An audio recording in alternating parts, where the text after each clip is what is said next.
Hello everyone, my name is Keshav Kumar. तो आज हम देख रहे होंगे disk scheduling algorithm for first come first serve. हम देख रहे होंगे डिस्क शेड्यूलिंग एल्गोरिदम के बारे में और उसमें क्या क्या इंपॉर्टेंट टर्म्स होती हैं वो, और फिर इसी एल्गोरिदम को हम देख रहे होंगे for first come first serve. उसका एक एग्जांपल देखेंगे, उसके एडवांटेजेस और डिसएडवांटेजेस। डिस्क शेड्यूलिंग एल्गोरिदम से पहले क्वेश्चन आता है कि डिस्क शेड्यूलिंग क्या होती है। तो basically it is the process in operating system that determines the order in which disk access requests and IO requests are serviced। Basically disk access request से मेरा मतलब है कि जैसे पहले सीडीज़ हुआ करती थी, उन सीडीज़ के अंदर डेटा होता था, तो उनको एक्सेस करने के लिए जो रिक्वेस्ट्स होती है उनको इफ़िशिएंटली शेड्यूल करने को ही डिस्क शेड्यूलिंग कहते हैं। और ये कुछ पॉइंट्स हैं इसके बारे में, जैसे कि मल्टीपल रिक्वेस्ट्स जो है वो आ सकती हैं अलग अलग प्रोसेस से, लेकिन एक टाइम पर एक ही रिक्वेस्ट को सर्व किया जाएगा। बाकी की जो रिक्वेस्ट है वो उनको वेट करना पड़ेगा वेटिंग क्यू में। सेकंड पॉइंट को हम ऐसे समझ सकते हैं जैसे कि एक डिस्क है और उससे हमें डेटा को एक्सेस करना है। तो जो एक डेटा को एक्सेस करना है जो कि डिस्क के एक साइड पे, और फिर दूसरे डेटा को एक्सेस करना है जो कि डिस्क के दूसरी साइड पे। जो डिस्क आर में उसको पूरा मूव करके जाना पड़ेगा। Next is hard drives are one of the slowest parts of the computer system. So हमको जो है उसको सारी जो रिक्वेस्ट्स हैं उनको एक एफिशिएंट मैनर में शेड्यूल करना चाहिए। Now some important terms related to disk scheduling algorithm. First one is seek time. The total time taken to reach up to desired track by the disk arm is seek time. Rotational latency. It is the delay waiting for the rotation of the disk to bring the required disk sector under the read write head. Transfer time. Transfer time is the time to transfer the data. It depends on the rotating speed of the disk and number of bytes to be transferred. Disk access time. The total time required by the computer to process a read write request and then retrieve the required data from disk storage, and it can be calculated by the given formula. The last one is disk response time. The total amount of time taken by disk to respond to a request for service is disk response time. अभी hard disk के architecture से थोड़ा इस algorithm को अपन समझने की कोशिश करते हैं।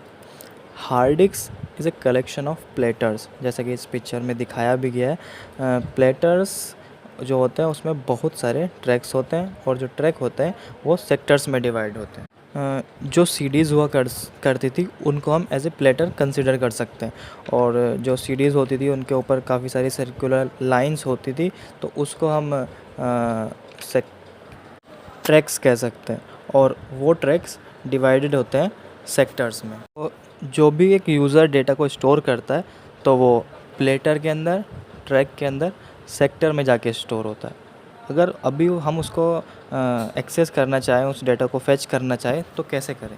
तो डेटा को एक्सेस करने के लिए हमें उसी पर्टिकुलर सेक्टर पे जाना पड़ेगा जिस पर्टिकुलर सेक्टर में वो डेटा स्टोर है।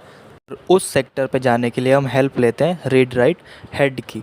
हर प्लेटर के पास अपना एक रीड राइट हेड होता है जो कि डिस्क आर्म से कनेक्ट होता है, और इस रीड राइट हेड का जो मूवमेंट होता है वो बैक एंड फोर्थ मूवमेंट होता है, means towards the centre of the disk and away from the centre of the disk. Let's suppose जो हमारा रीड राइट हेड है वो अभी स्टैंड करता है नंबर 1 पोजीशन पे, और जो हमारा डेटा है जो हमें एक्सेस करना है जिस सेक्टर से, वो लेट्स सपोज है 30।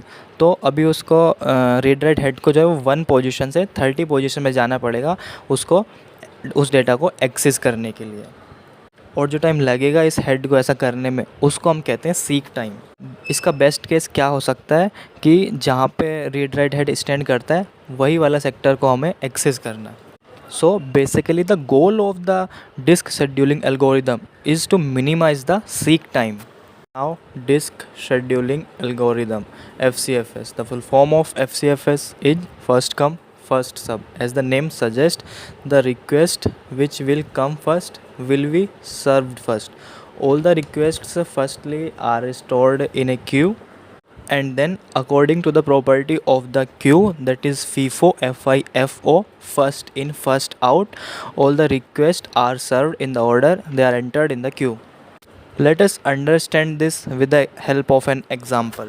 Given example, the number of different tracks are given and the current position of read write head is also given, which is 50. So we have to find total distance covered by the disk arm. As we can see in the figure, the current position of the read write head is 50 and the next track number is 82 given in the question. So the read write head will move from 50 to 82 and then to 170 to 43 and then to 140. Similarly, it will move through all the given number of tracks. Now the total distance covered by the disk arm will be equal to the sum of distances traveled by the read write head between given tracks, and in the given example it will be 642. Advantages of FCFS disk scheduling algorithm. First one is simplicity. It is a simple algorithm that is easy to implement and understand. The next one is fairness. It provides fairness among all the requests, as it ensures that all requests are processed eventually and no request is unfairly prioritized over another. And the next one is predictability. It provides predictable behavior, as we initially know that which request is going to be served at which position. This makes it easier to predict the system's behavior and plan accordingly. And the last is no starvation. It ensures that no request is starved. Even low priority requests are processed eventually. Disadvantages of FCFS disk scheduling algorithm. First one is poor performance for long requests. As we know, in this algorithm, the request which will come first will be served first. If there is a long request in the queue, then it may have to wait for a long time before being processed, and it leads to a higher response time. This can impact the overall performance of the system.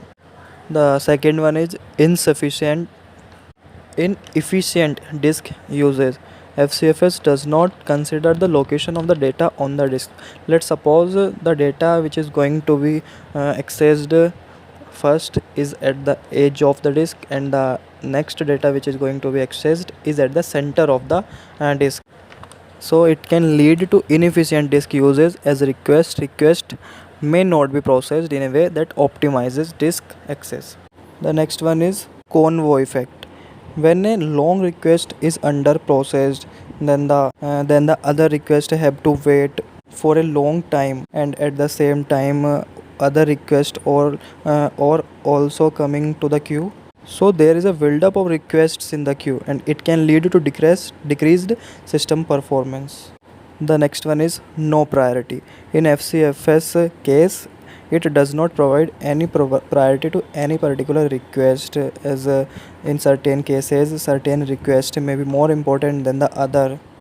In FCFS, the request which will come first will be served first. So it can also impact the performance of the system and can reduce efficiency. And the last one is no preemption. In this, if a request is started, then it cannot be stopped, and it can lead to a longer response time for critical requests.